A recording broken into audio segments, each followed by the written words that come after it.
அதான் அழைக்கப்பட்டவர்களோ அநேகர், தெரிந்து கொள்ளப்பட்டவர்களோ சிலர். சில பேர் அழைப்பை அங்கீகரிக்கிறான், அவன் வாழ்க்கை வேறு மாதிரி இருக்கு.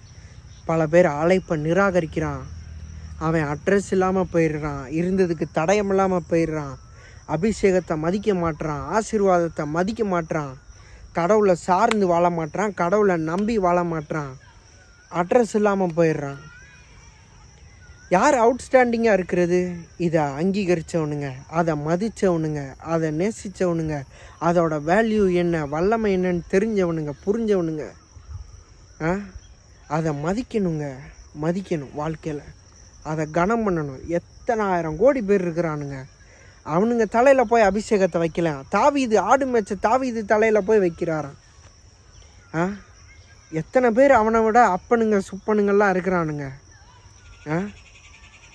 ஆனாலும் அவன் தான் வேணுமா? எத்தனை ஆயிரம் பேர் இருக்கானுங்க.